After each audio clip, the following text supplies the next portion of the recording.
Today basically I have to talk about I plan to talk about the three joining processes. So you can say the three welding or joining processes. All three are unique and different from each other significantly. So one is let's say electro slag welding. It is commonly known as ESW, and the second is the resistance spot welding. So you can say RSW, and the third is the laser welding. So all three are actually different significantly from each other in number of ways. You can say laser beam welding. So here it uses the radiations for generating the heat. The Joule heating is used in case of the resistance spot welding, and again the Joule heating through the arc actually is used in case of the resistance slag welding. So but the core principle used for generating the heat for fusion of the paint surfaces in electro slag welding is also like the resistance heating, electrical resistance heating, or Joule heating. So the same. So it's same in these two cases, and the radiation is used in case of the laser welding. Okay, so let me start with the electro slag welding. In electro slag welding, basically in this case the plates or the components to be joined, they are kept in vertical position. So it's a kind of vertical welding only. So this is one major feature, and this is used for joining or welding of very thick plates. Now minimum thickness is say like 30 to 50 mm is the minimum thickness. Okay, maximum even it can be in 1000 mm also. So huge thicknesses can be welded. And third important feature of this electro slag welding is this is a single pass. Like in one pass, plates are, these are say set of the plates to be joined, and the thickness to be joined is like this. Okay, so you will be starting from the bottom, and the weld is made like this, and that too in one pass. Pass means starting from the bottom reaching up to the top like this.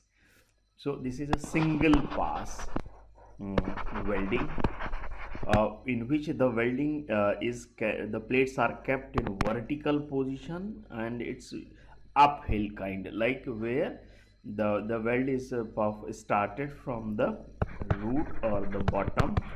Okay, and it goes vertically up. Okay, so these are the few very significant features of the electro slag welding. For welding of very thick plates, it's a 203 mm thick plate welding is extremely common. Okay, and it's a single pass. So because of this unique feature, and the third one is the for melting the components edges to be joined like this vertically, and for melting the filler metal, here it uses the Joule heating principle, which is nothing just I square RT. Okay, I is the welding current which is allowed to pass, R is the resistance offered for the flow of the current through the molten flux. So this is basically the resistance for the flow of current through the molten slag. This is interesting. And the T is the time for which the current is flown. So basically the current flows continuously in this process until the weld joint is completed. Okay, so let me explain how does it happen. Say there is a power source, mostly we use, like say it may be constant current or constant voltage type, any type of power source depending upon the diameter of the electrode to be used. So we'll say like simply power source. Usually say positive terminal is connected to the electrode and negative terminal is connected to the base metal, and these are the components to be joined. So we have let's say this is how the orientation is of the plates. So this is the thickness direction of the plates to be joined like this. Okay, so this gap between the two plates to be joined, this may be like say the 25 mm to 30 mm like this. Okay, and so obviously to avoid the flow of the molten metal from the bottom, we use one backing plate like this. So backing plate will be supporting all these plates to be joined. Okay, let's say this is the thickness of the plate, and like say these right. So now what we do basically, the positive terminal connected to the, basically in this case, one electrode comes down. You see this is the electrode wire. Okay, the electrode wire being connected to the positive terminal of the power source, and the negative terminal is connected to the workpiece like this. Okay, now this electrode initially comes is fed up to the root, and here it strikes the arc in the beginning. So initially there is a striking of arc, so arc heating is there, and here we feed the molten metal, feed the flux. So the flux in powder form basically is fed. Okay, so this flux is melted by the arc heat, and a small molten bath of the flux is produced. So basically what we do, electrode, the components to be joined, and here we get the molten flux being generated by the heat of the welding arc. So initially the molten flux is being produced. Okay, now once the sufficient bath of the flux, molten bath of the flux is produced, now the current that we are feeding through the electrode, now this flux, this current starts to pass through the molten flux, and the circuit is being completed by the base metal like this. So here, depending upon the current being supplied into the resistance of the resistance offered by the molten flux for the flow of current into the time, this gives us the heat being generated. Now this heat is used for melting the edges of the components to be welded, as well as to the electrode. So electrode melts, base metal melts by the electrical resistance heating being generated in the molten flux. Okay, so heat generated is obviously dissipated to the component to be joined. So basically we are getting the molten flux, heat being generated here, I square RT, and this is being transported to the base metal. So base metal melting takes place, as well as the electrode melting takes place. So all these will be producing the molten metal. Okay, now what you have basically the molten flux, and whatever molten metal being produced from the flux, from the electrode, or molten metal being produced by the melting of the base metal, all that will tend to settle down at the bottom because of its higher weight, higher density. So here molten metal is settling at the bottom, and at the top you have the molten flux. Okay, here metal. So heat will be dissipated like this. Continuous heat dissipation will be leading to the solidification. So the solidification of the metal will start at the bottom, and as soon as this solidification progresses, we start moving the things. Molten flux will start moving up, and the electrode will also be moving. will be electrode is being fed continuously in downward direction. So the level of the molten flux will keep on moving up while the solidification progresses. So that's what we can understand like this, wherein like you started from the bottom. So here you have got solidified metal, and at the top of it you have the molten flux through which current is flowing. Okay, so here you have got the basically the weld portion, welded joint. This is this, and things will keep on moving in upward direction as the solidification of the molten metal progresses. Molten flux will continue to move up and it will keep on feeding the electrode in downward direction. So this is basically continuous feeding of the electrode in downward direction, which will be producing the desired the molten metal to the weld, as well melting of the base metal will also be taking place in order to produce the metallurgical joint. So this is how your electrode will keep on moving. Electrode will be fed continuously in downward direction, and weld will keep on moving up. Okay, as the solidification progresses. Now this is interesting thing when you see this from the top view. Okay, so we will see that electrode once here, this is the electrode position and this is the side. Okay, so these are the sides. So in order to cover the entire thickness of the plate being welded, we have to oscillate. So obviously the electrode will be moved continuously from the center to the sides. Okay, and this side is open, at this stage this side open, so it looks like molten metal can flow away. So to avoid this flowing away, what we do, we put the copper shoes both the sides. Likewise, so here this is the copper shoes which have been placed, say like this is the top view, because so copper shoes will be placed both the sides in order to avoid the flow of the molten metal away from the weld zone. So this is all the weld zone. Okay, and in order to supply the equal amount of heat and continuous melting of the base metal, what we do, the electrode is continuously traversed or moved. So continuous movement of the electrode along the thickness of the plate to be welded, that is what is done continuously. So oscillation of the electrode, so there are multiple movements, the vertical downward movement of the electrode and oscillating movement of the electrode in order to supply the desired amount of heat everywhere, because you want that the weld is made all along the thickness of the plate, not just at one location. Okay, so this is what I will show you with the help of this diagram. Okay, so what you can see here, if you see, this is the power source, positive terminal is connected to the electrode is being fed continuously through the spool. Okay, this is a contact tube which will be providing the desired power.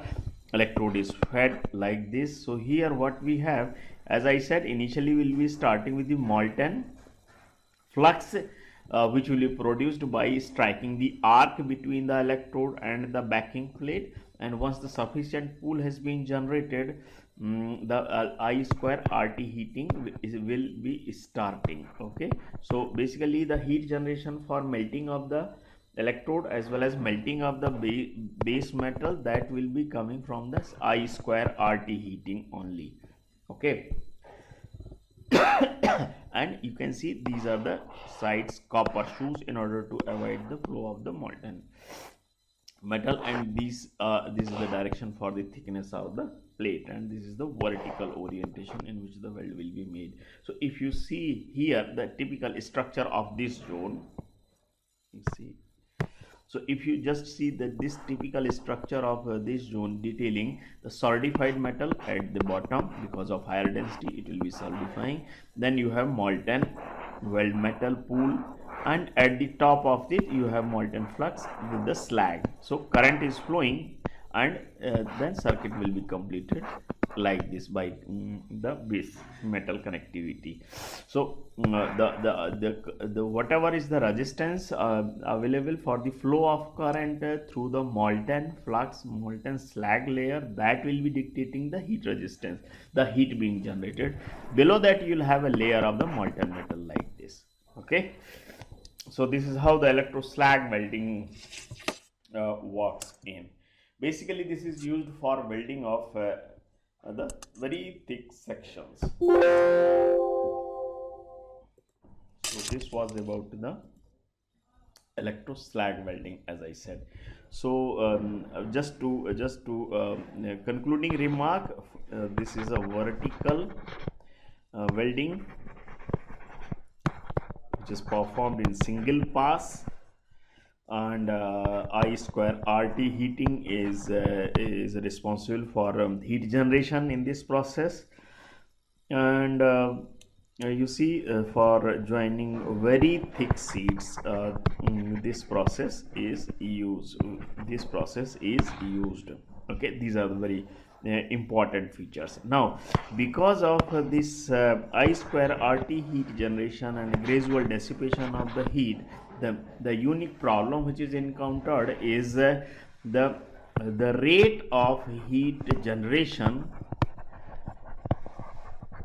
and dissipation, both are actually very low, and therefore lot of heat is dissipated to the base metal sides like this, and therefore what we get very wide heat affected zone because of high heat dissipation to the base metal. Okay, this is one. And the second, due to the low cooling rate, we get very coarse grain structure in the HZ as well as in the weld zone. Okay, so so these are considered to be the negative sides because these compromise with the weld toughness, toughness of the heat affected zone as well as the toughness of the weld metal. Okay, so sometimes it becomes important to refine the grain structure because the coarse grain structure, due to the low cooling rate and the wide heat affected zone, these are the two major issues as far as the electroslag welding is concerned. And therefore, in order to have the reasonably acceptable and reasonably good properties, we may have to perform the post weld heat treatment. Okay, so you can say the idea here is to restore the grain sizes, metallurgical properties, okay, and mechanical properties. What we do, we need to refine the grain structure, and for that the normalizing heat treatment is normally performed of these electroslag welded joints. Okay, so these are important features as far as the electroslag welding characteristics are concerned, and restoring the properties are there. So the toughness is compromised, strength is compromised because of the coarse structure and the wide heat affected zone, which are overcome with the help of the post-weld heat treatment of normalizing of the electroslag welded joints, so that the grain structure is refined and the metallurgical properties are also improved. Okay, so this was about your the what you call electroslag welding. Coming to the resistance welding. So resistance spot welding. Actually, the resistance welding is a very big family of the welding processes, wherein we have the resistance spot, resistance seam, resistance projection, resistance stud welding, then and Parkson weldings, flash butt welding. So there are a number of the welding processes which are based on the resistance heating. So idea here in all these cases is very simple. Like the components to be joined like this, part 1 and part 2, they are placed in contact with each other. Like simplest principle is what they are placed in contact, then through some electrode made of usually copper, sometimes modified with the tungsten, so that the resistance to thermal softening resistance is good, as well as the K thermal conductivity and electrical resistivity low. Thermal conductivity is high and electrical resistivity is low. So because of this, when you supply very high current of say 10,000 or 10 to 15 kilo ampere, when this much high level of current is allowed to pass through these components, so basically through the electrode made of the copper electrodes, which are usually cooled, water cooled, so that they don't get damaged during this process of heating. So high current, when it is allowed to pass through, okay, so the high current will be passing through this interface, through the base metal at this interface and at this interface. So there are basically three interfaces. One is the main interface, you can say this is one interface, right? And there are the two other interfaces with the electrode. So one interface where the electrode comes in copper electrode comes in contact with the workpiece 1, and another electrode coming in contact with the another workpiece. So in all these cases there will be some kind of the contact resistance, is the resistance offered due to this. So like say the electrode is like this, okay, having some roughness, and this is the workpiece. So there are some oxides, impurities at the surfaces which offer resistance for the flow of current. So depending upon the roughness, absorbed gases, oxides, impurities present at the surface, you will find that there is always some kind of the resistance for the flow of current. Okay, this resistance is found to be lower at the surfaces.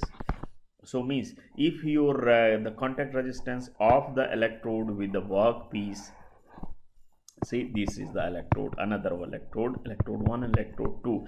So the contact resistance say R1 and R2, these will be lower as compared to the contact resistance between the two components itself which are to be joined. So this is the say interface. So the contact resistance being offered at the interface say R.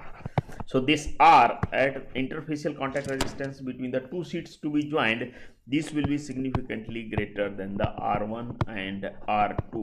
Okay, so when your current I is flowing, you will notice that at the interface heat generation is more. I square I is same for all.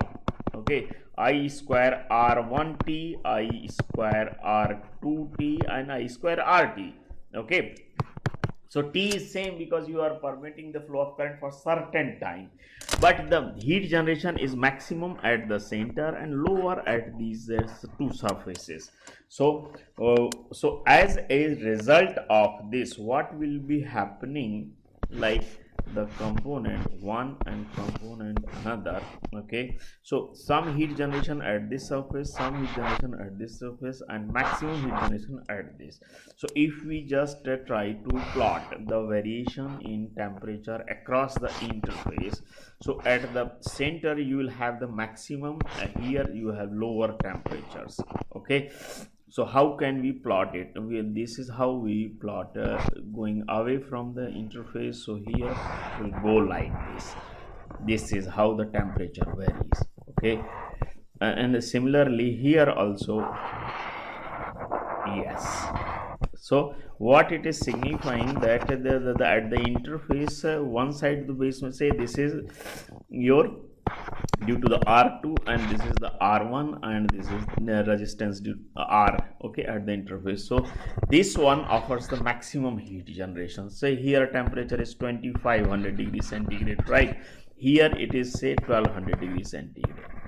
Here it is 1100 or 1200 degrees centigrade, depending upon the metals. Different metals, different roughnesses, different surface impurities, different values of the resistance for the flow of current, and accordingly we will notice that. So the point here is what we want. We don't want the excessive heat generation at this surface and at this surface. We want that minimum heat generation rather. Why? Because this is of no use. This is not the part of the welding. Part of the major expectation of the heat generation is from the interface, where sufficient heat generation will be leading to the melting, and melting will be leading to the development of the metallurgical joints. So this is how what we do with one electrode, workpiece like this, another one, another electrode like this, okay, permitting the flow of current I, okay, a spot weld. So this is the spot which is being generated. This spot is basically oval shape. So if you see the spot is oval shape, so it will have one major diameter, like say D2, D1, and the one minor diameter D2. Okay, so this major and minor, you can determine the average also. You can determine, or you can say these are also known as nugget diameters. So what we do, it is expected that at the interface there is a sufficient penetration of the weld. It should not happen like the spot is being formed just one side. In this case, there is no melting of other side. Say this is steel and this is aluminum. So you will find that steel has melted, but aluminum nothing has happened because of high thermal conductivity and low resistivity. So there may be also problem of this kind. So but even if there is a little melting, this may not be very good joint. Okay, so the sufficient heat generation should be there on both the sides, so that sufficient weld nugget is formed. Okay, this is one aspect. So the thing is, this D2 here is determining the depth up to which the penetration or the melting is taking place, and this is determining the diameter of the nugget D. Okay, D. So the diameter of the nugget corresponds to basically the flow of this nugget size and the flow of current. Okay, corresponding to the diameter of the electrode size tip and the heat generation. So heat generation is being governed by I square RT. More heat generation, greater the diameter. Lesser the heat generation, diameter is small, and then it will keep on increasing with the increase of the I square RT. So this major diameter, say this is being influenced by the current as well as also I square RT resistance, heating the time for which current is allowed to flow, and certainly the nugget electrode diameter, determining the power density or the electrode the current being supplied per unit area. Okay, so what kind of the nugget diameter minimum needed, what major diameter, you see this you can say as a nugget diameter. Okay, the major diameter as a nugget diameter. So for a given thickness of the sheet, some minimum requirements of the nugget diameters are there. Say the thickness is T, which is to be joined using the spot welding. So this nugget diameter D, okay, say this should be like about 4 root T times 4 into the root T. This may be in, like say in terms of like T is the thickness of the sheet being joined. But again, there are a number of factors, and this is important, and to dictate that the joint is having the reasonably good strength. This is one aspect. Second aspect is, like say, since there's some heat being generated at both the sides like this.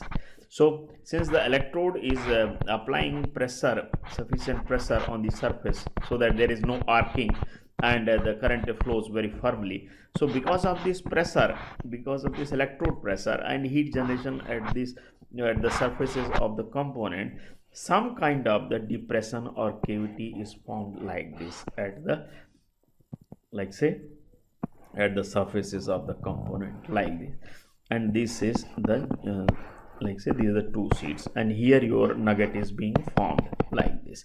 So the problem here is this depression or penetration of the electrode. This is not good, because this will be reducing the section thickness of the sheet.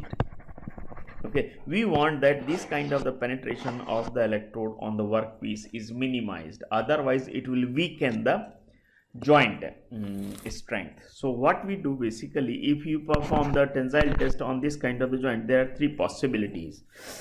Okay, what are those possibilities? Like the joint can fail from the simple interface. joint can fail in pull out manner. So basically the interface failure of the weld when it is taking place indicates that your weld nugget is not good.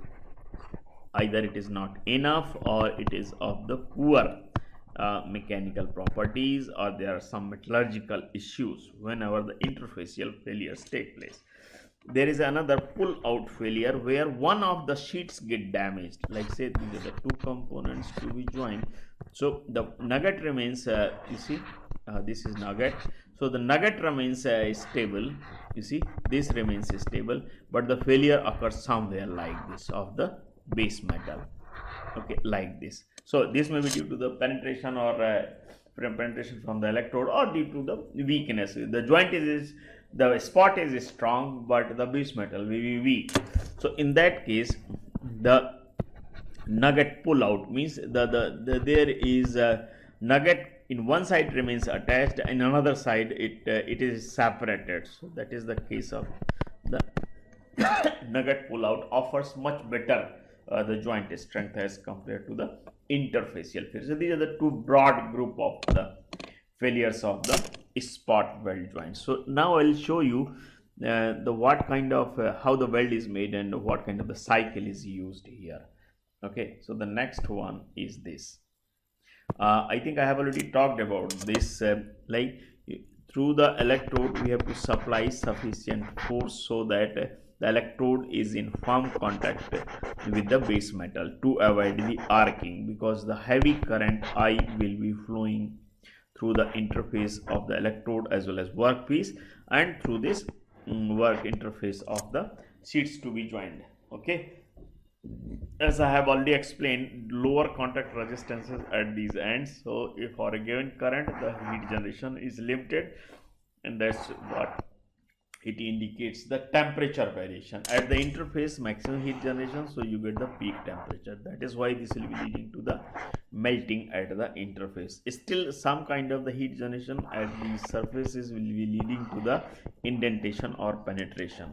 So the kind of cycle that is repeated here, initially your there are two things that we are changing as a function of time. One, initially electrode comes in contact with the workpiece, so that there is a firm electrical contact between the electrode and workpiece, and then it is maintained like this. Once the welding is over, it is separated, electrode is moved up. Okay, now once the sufficient electrode, so in the beginning, once the pressure has been increased to the desired level, we start the flow of current.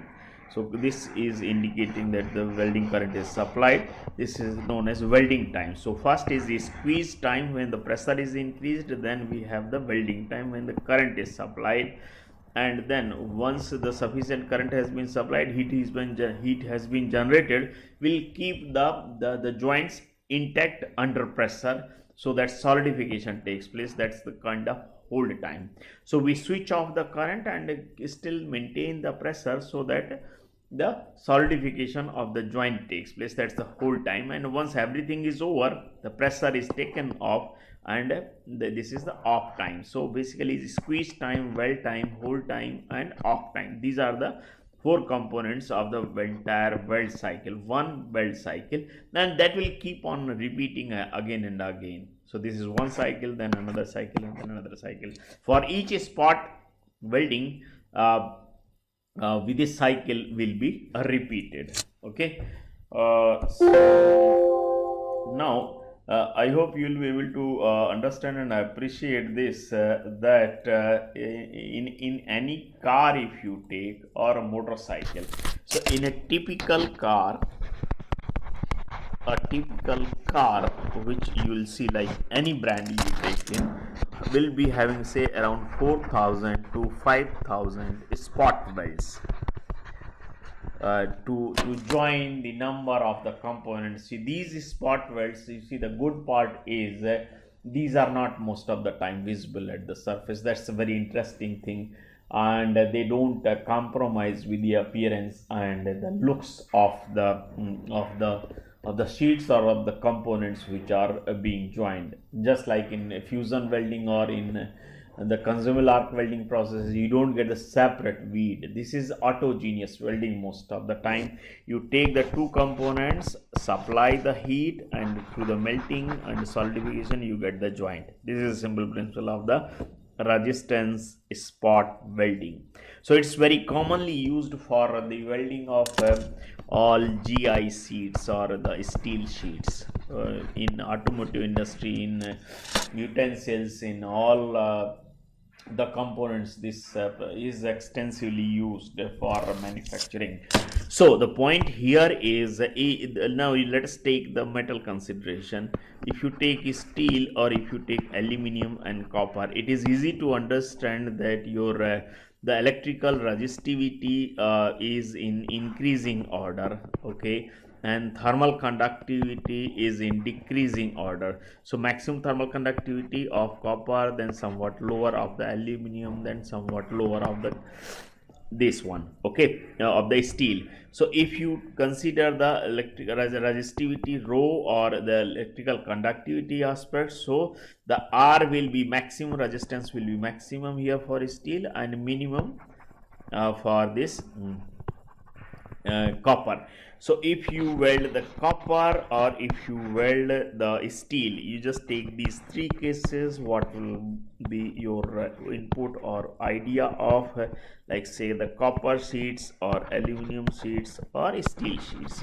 So the here for a when you perform welding of steel, because of your low electrical conductivity, means R is high, your thermal conductivity is low, so your heat dissipation is minimum. So whatever current you are feeding for the welding of steel, that needs to be lesser, because I square RT, the heat generation is proportional to the square of current, and it offers the higher resistance and lower thermal conductivity in case of steel welding. So you need the lower welding current, that's the point. So it may be possible like 10 kA is good enough for steel sheets.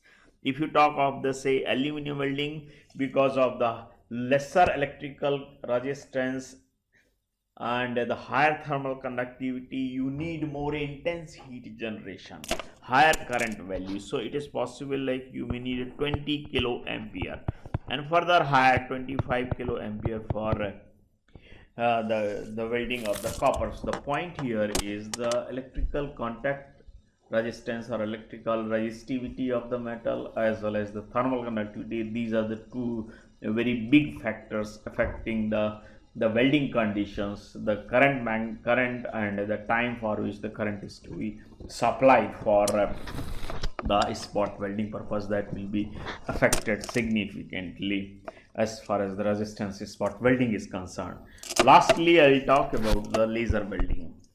Okay, laser welding is a very high power density process.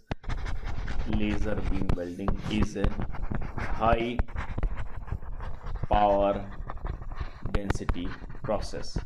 Probably I have talked earlier, like the if you just draw the power density as well as the heat input relationship. So here heat input in y-axis, that's in say in terms of kilojoule per mm, right?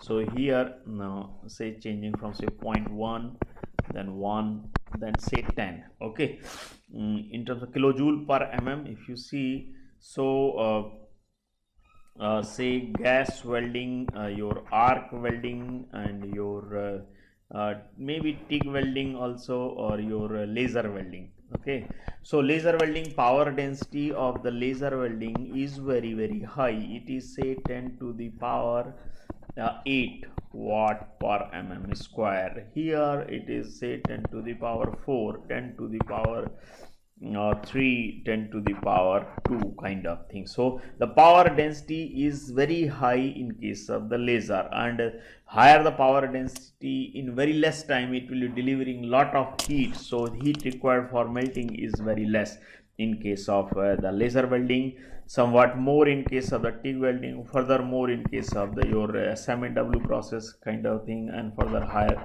for the gas welding. So basically your heat input, heat to be supplied for the welding purpose decreases rapidly.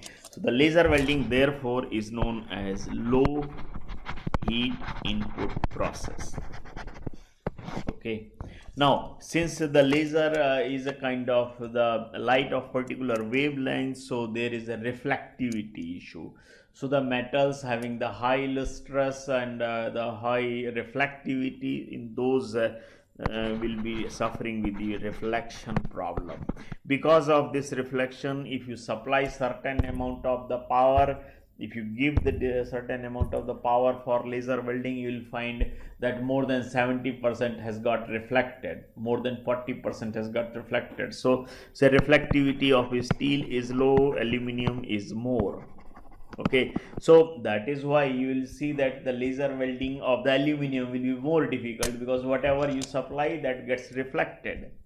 So this is one aspect. Okay, so the laser welding being of the high power density, it needs lesser amount of the heat, but the problem is the reflectivity of the metals to the laser beam.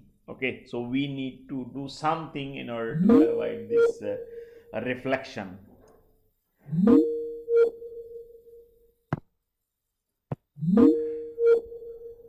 Hello, hello, are you able to hear? Is there any problem? Hello, is there any problem? Hello, anybody can reply? Your voice is There is some your voice is connectivity issue breaking. actually. I was getting some signal. So I hope it's fine now. Is it okay? Yes, it's fine. Okay, fine. So I'm very last Yes. portion. Let me talk a little bit. This is very interesting thing. What I'm talking here is, so as I was saying, yeah, steel welding is easier as compared to that of the aluminum or copper because of the reflectivity related issue. Okay, now coming to the next one here, what happens? This interaction time is like, say this is the component, and sorry, say this is the component to be welded, and you are feeding the laser, directing the laser. Okay, so depending upon the speed at which the laser being is moved, the laser interaction time will change. Lower the lower the speed at which the laser beam is being moved, or the workpiece is being moved with respect to given position of the laser. Okay, so if you are moving very fast, if the workpiece is being moved very fast for a given laser position, then interaction time will be less. So interaction time maybe like say 10 to the power minus 10 seconds, 10 to the power minus 8 seconds, 10 to the power minus 5 seconds, or 1 second, 10 seconds, 100 seconds, like this. So the point here is, what is the time of exposure of the laser, or time of exposure of the workpiece to the laser? That significantly affects the amount of heat being delivered, number one, and the maximum temperature which is being attained. Okay, since if you keep on feeding the laser beam at a particular location, you may find the temperature of like say 25,000 to 30,000 K also. Okay, degree centigrade. But when you are moving very fast, you will find that temperature rise is not much. So when your interaction time is low, you will see that the temperature rise is not much. Okay, so what we do, the power density, you see, the laser usually, like say it can be, the laser beam diameter can be say 100 micrometer, or it can be 200 micrometer, or 1000 micrometer, or 5000 micrometer. The point here is, depend, say power is, laser power is one thing, like 2 kilowatt. Okay, and it is being focused over 100 micrometer or 1000 micrometer, that will dictate the watt per mm square. So what I am saying is, for a given laser power, when you focus over a small area or larger area, so laser diameter can be adjusted, that will dictate the power density. When power density is very high, like say 10 to the power 8 or 10 to the power 9, This is the kind of the power density which is used for the machining purposes, metal cutting purposes.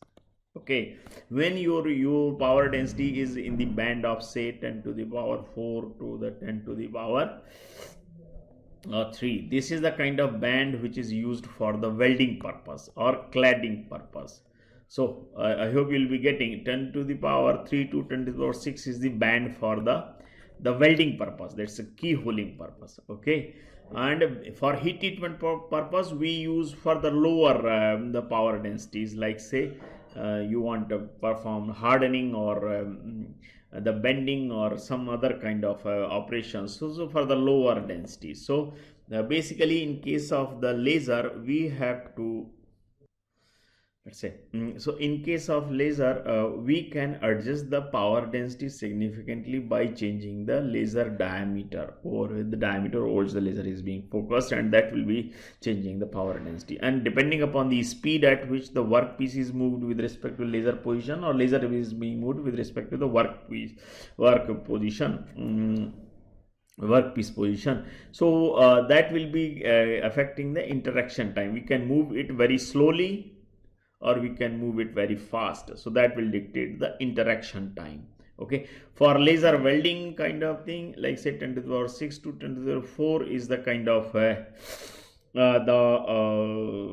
power density which is used, and this is the kind of the 10 to the power 6 minus 6 to 10 to the power the 2 is the kind of minus 2 is the kind of the interaction time which is used. So okay, so in case of the laser welding we use the two approaches, like for the welding purpose, like these are the two components to be joined. So in one approach we just simply melt it like this. Okay, in this case we get the wider the weld and the shallow penetration. This kind of the approach where the power density is low, you see, low power density, okay, and the speed of the welding is high, in that case we get it like this. Okay, so this kind of the mode of the laser welding is called melt in mode. Okay, where we keep on melting, and the melt, like say the beam comes like this, and the molten weld zone is formed, and after solidification you get welding. Okay, so in this case in the melt in mode, you see, this is the kind of the weld which is formed, and this is the heat affected zone being formed. There is another variant of the laser welding where the power density is high and the laser speed is also high, means interaction time is less. So here in melt-in mode the power density is low and the welding speed is also low. Okay, welding speed is also low, so your interaction time is more and your power density is low in melt-in mode.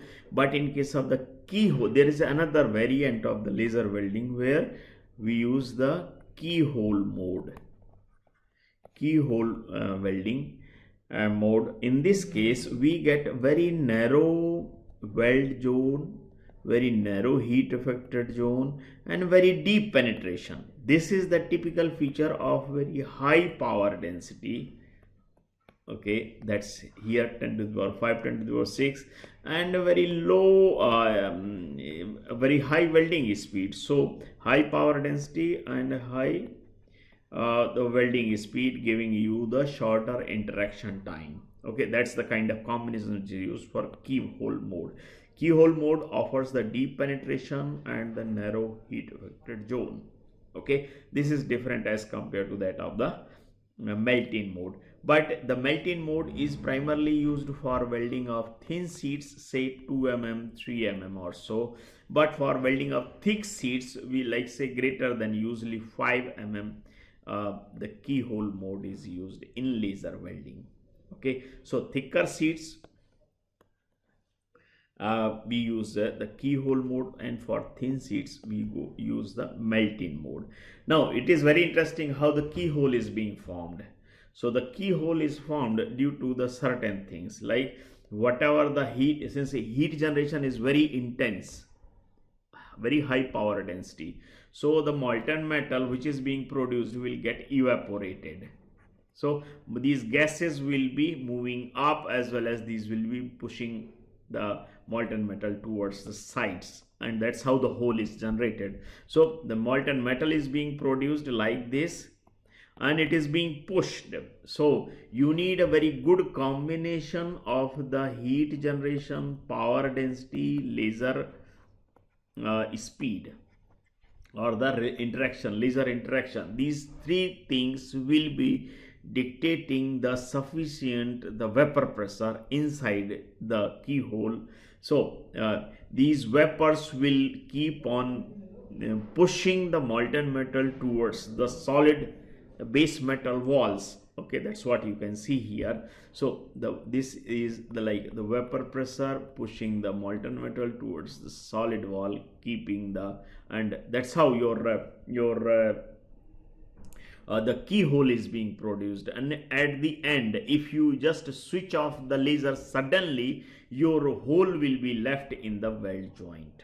Okay, and you see the molten metal which is being produced will continuously be moving down, and it will be moving up, some kind of the pattern will be there. So but here in this view you can see that it is just moving down. But if you want to see another view, that from the sides, if you see, then you will notice that this is the front side of the laser beam, and this is the pool.